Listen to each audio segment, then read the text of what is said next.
Hello everybody, here we are with another Robot Butt Recommends. I'm Tim, as usual. Sorry for the squeaky chair. Anyway, we are here for another recommendation. As the pandemic rages on, things are opening up, but that really isn't helping much, unfortunately.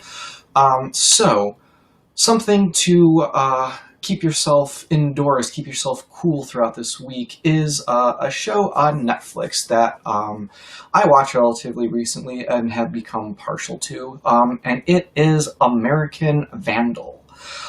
So I am a sucker for true crime documentaries and podcasts.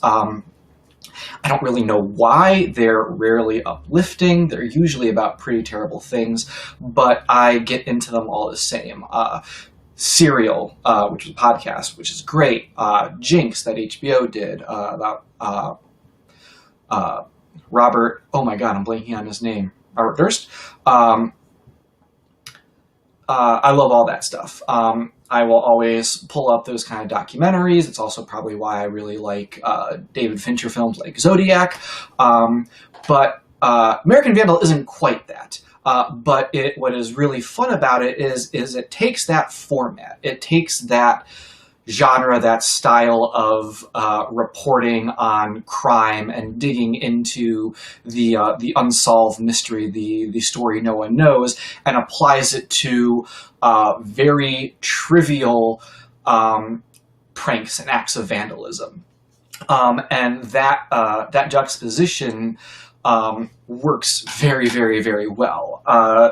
There's 2 seasons. Each season focuses on a different crime, but that juxtaposition is funny in and of itself, especially when that first reveal comes in the first episode of each season, where you find out what it is that they're investigating, and just the way the series carries about itself.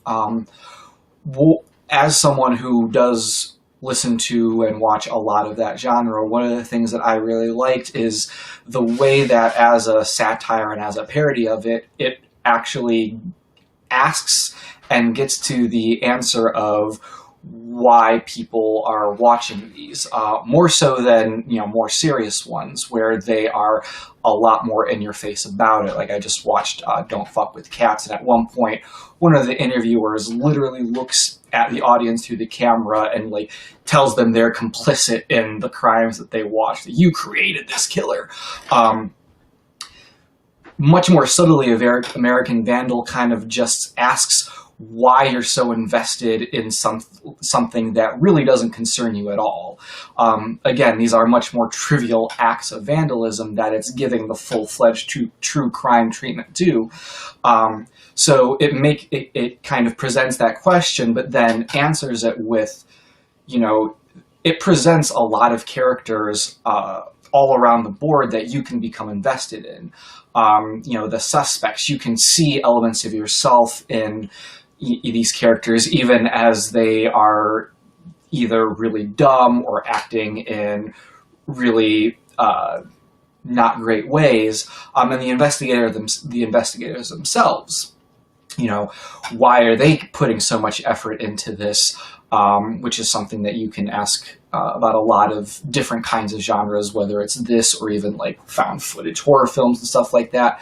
But it gives us characters where we can identify, oh, that's why they're doing it. I can kind of understand I might do something similar. But even if you aren't super into the genre like I am, it's still very funny and it's very well written. It actually gets a lot of mileage out of its premise, and it does a very good job of finding clever little ways to sustain the suspension of disbelief that's kind of required, to believe that crimes of this smaller magnitude would get such a large reaction. It finds really fun ways to sustain that while not too directly calling attention to it. It's like I said, it's only 2 seasons. It's fairly short. They're half-hour episodes each about. So it's a fairly brief binge watch, brief light binge watch, but it's a lot of fun. And it throws a genre that is normally very serious and kind of morbid on its head, and presents a more fun, accessible way to enjoy that style of storytelling. So that's what I would recommend today. It is on Netflix. I don't even remember if I mentioned that before. It's on Netflix, so if you have Netflix, you can pull it up, no problem. And I will be back again on Thursday with something else. But that is it for today. Like I said before, things are still going on out there. The pandemic has not slowed down, despite how many patio bars are open. So please make sure you are still taking precautions. Wear masks if you are going out in public. I'm getting really tired of seeing people not wearing masks and then coming up right against me when I'm in line at the grocery store. Please don't be like that guy. But have fun watching the show. Stay safe, and we will talk to you later.